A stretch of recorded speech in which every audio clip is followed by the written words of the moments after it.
Al Capone, o homem que transformou Chicago em um império de sombras e dinheiro.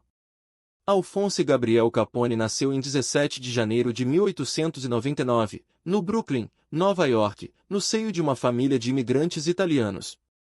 Seus pais, Gabriele e Teresa, haviam chegado aos Estados Unidos em busca de um futuro melhor, carregados de esperanças, sonhos de prosperidade e da certeza de que o trabalho honesto abriria portas que, na Itália, pareciam fechadas. Desde criança, Alphonse conheceu a dureza da vida nos bairros pobres, onde a luta diária pela sobrevivência ensinava a reconhecer a força e a astúcia como moeda de troca, e onde a lei era frequentemente um conceito distante, mais palavra do que realidade tangível. Durante sua adolescência, Capone se envolveu com gangues locais, aprendendo as regras da rua, lealdade, obediência e, sobretudo, o valor da discrição.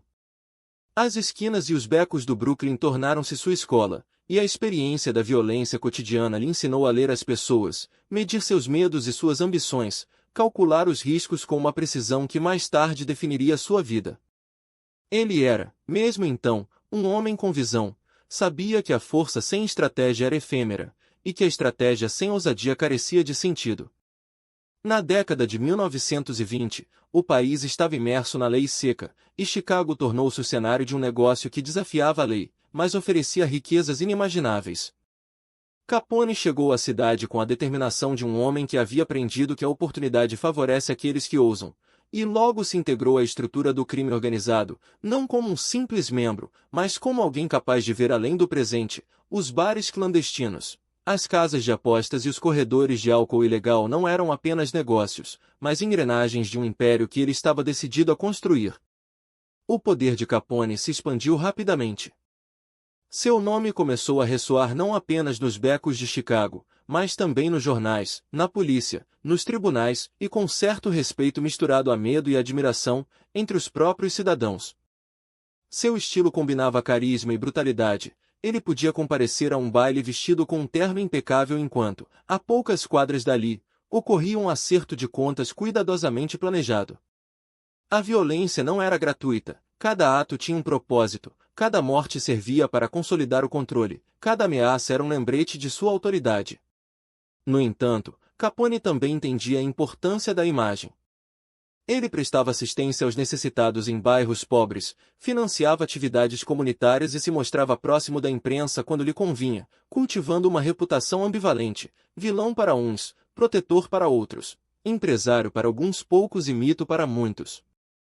Essa dualidade, que parecia contraditória, tornou-se um dos pilares de seu poder. Ninguém podia ignorá-lo, ninguém podia antecipar totalmente seus movimentos, e todos, de algum modo, estavam conectados ao seu mundo. No auge de sua carreira, Capone tornou-se sinônimo do crime organizado nos Estados Unidos. Controlava o álcool ilegal, os jogos de azar, a prostituição e diversos negócios que operavam à sombra da lei. Sua fortuna cresceu a números inimagináveis para a época, e sua influência se estendia a juízes, policiais e políticos que, por medo ou conveniência, muitas vezes se alinhavam à sua vontade. Mas mesmo com todo o seu poder, Capone não era invencível. Sua humanidade, sua vulnerabilidade, tornaram-se visíveis quando sua saúde começou a se deteriorar e a lei finalmente encontrou uma forma de capturá-lo, não pelos assassinatos, nem pela violência, mas por evasão fiscal, um detalhe que ressaltava a ironia da justiça. Em 1931, Al Capone foi condenado à prisão, e embora as grades tenham limitado seu corpo, sua lenda permaneceu intacta. Chicago, e os Estados Unidos inteiros, continuaram falando dele, de seus sucessos e fracassos, de suas festas e de seus massacres, como se a história precisasse recordá-lo para aprender sobre os limites do poder e a fragilidade da ambição. Sua figura ensinou que o poder absoluto, quando não equilibrado com ética, deixa um rastro de destruição, mas também que a astúcia e a visão estratégica podem construir impérios mesmo em meio ao caos.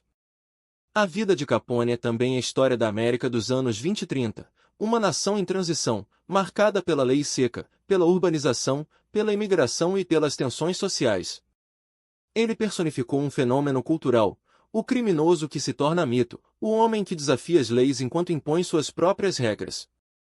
A memória coletiva o recorda com fascinação e temor, com admiração e condenação, e sua figura continua sendo um símbolo dos extremos aos quais a ambição humana pode chegar. No final de sua vida, quando lhe perguntavam sobre seu maior feito, Capone costumava permanecer em silêncio, talvez consciente de que seu legado não se media em riquezas nem em medo, mas na maneira como transformou uma cidade, a percepção da lei e a memória daqueles que o rodeavam. E assim, Al Capone tornou-se um mito universal, um homem que ensinou que a grandeza pode ser encontrada tanto na ousadia quanto na decadência, e que o poder, quando exercido sem limites, deixa cicatrizes que perduram muito além da vida do homem. Não se esqueça de dar like, compartilhar e deixar seu comentário. Escreva quem você quer ver no próximo vídeo, a próxima história pode ser sua escolha.